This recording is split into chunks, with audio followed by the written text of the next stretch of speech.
Assalamualaikum warahmatullahi wabarakatuh. Kembali lagi dengan Mr. Zuret. Pada video kali ini Mr. akan membahas soal-soal tentang TWK, tes wawasan kebangsaan untuk CPNS 2021.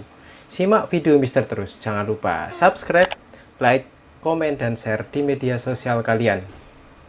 Salah satu tes yang nanti akan diujikan dalam SKD adalah tes TWK. Berikut ini kita akan bahas bersama tentang tes TWK.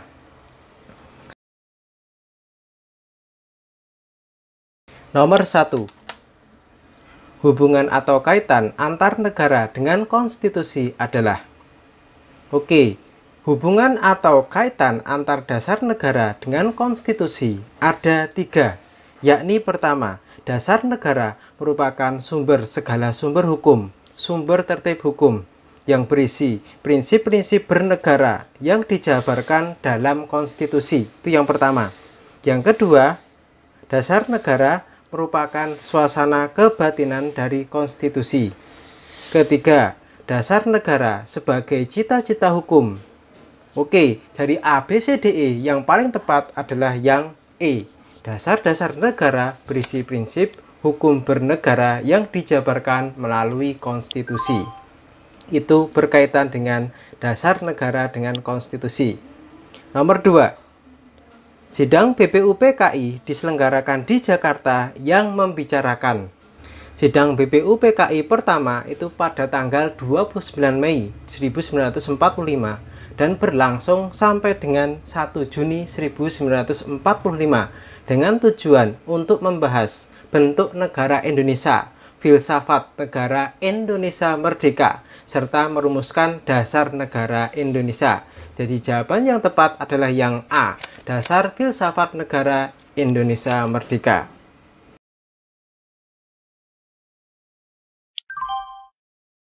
3. Andi ditangkap polisi karena melakukan tindakan kekerasan yang mengakibatkan seorang anak tewas. Ia dijatuhi hukuman selama 13 tahun penjara oleh pengadilan setempat.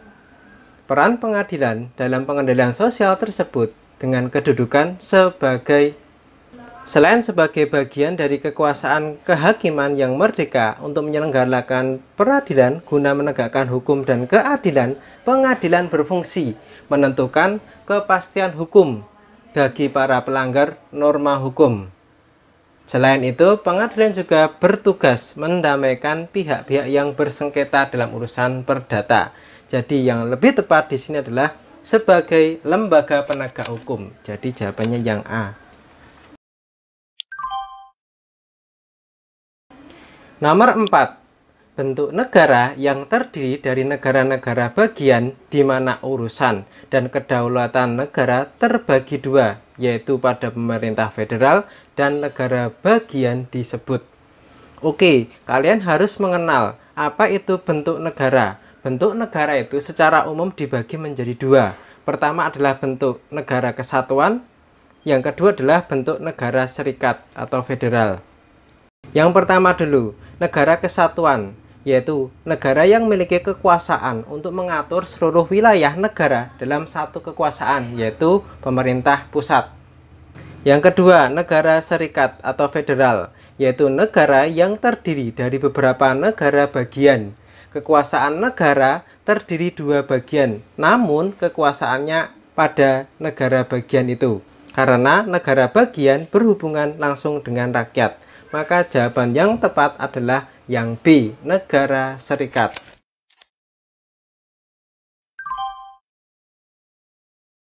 5. Dalam menghadapi berbagai masalah dan tantangan dewasa ini perlu diperhatikan beberapa dimensi yang menunjukkan ciri khas dalam orientasi Pancasila.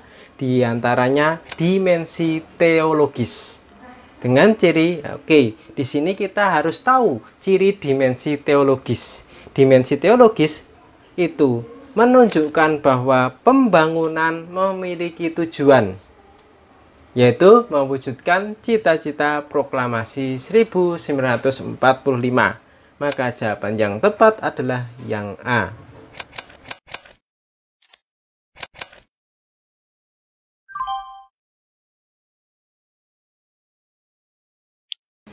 6. Piagam Atlantik yang menjadi landasan dasar proklamasi kemerdekaan Indonesia ditandatangani oleh Franklin Delano Roosevelt dan Winston Churchill pada tanggal. Piagam Atlantik ditandatangani oleh Presiden Amerika Serikat pada saat itu, yaitu Franklin Delano Roosevelt, dan Winston Churchill atau Perdana Menteri Inggris itu tanggal 14 Agustus 1941.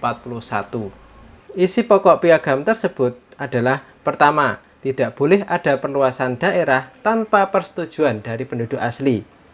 Dua, setiap bangsa berhak menentukan bentuk pemerintahannya sendiri. Yang ketiga, setiap bangsa berhak mendapatkan kesempatan bebas dari rasa takut. Jadi jawaban yang benar adalah yang E, 14 Agustus.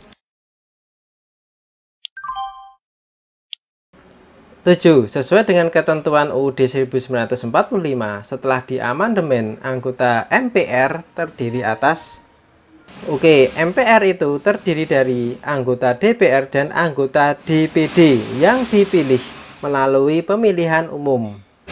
Keanggotaan MPR diresmikan dengan keputusan Presiden. Kalau sebelum reformasi, MPR terdiri dari anggota DPR, utusan daerah, dan utusan golongan. Jadi jawaban yang tepat adalah yang E, DPR dan DPD.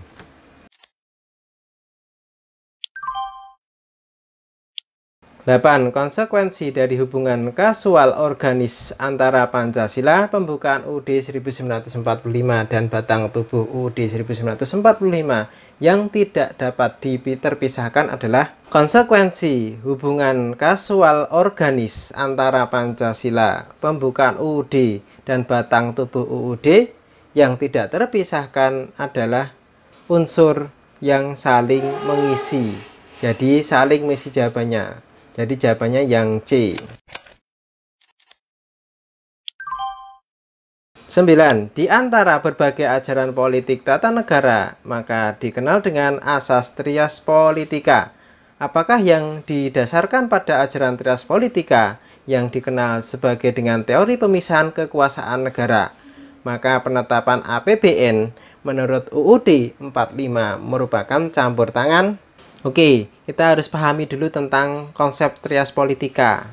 Konsep trias politika ini adalah konsep pemerintahan yang banyak dianut oleh beberapa negara. Konsep dasarnya seperti ini: kekuasaan di suatu negara tidak boleh dilimpahkan pada satu struktur kekuasaan politik, melainkan harus terpisah di lembaga negara yang berbeda. Trias politika ini dibedakan menjadi 3, yaitu legislatif, eksekutif, dan yudikatif.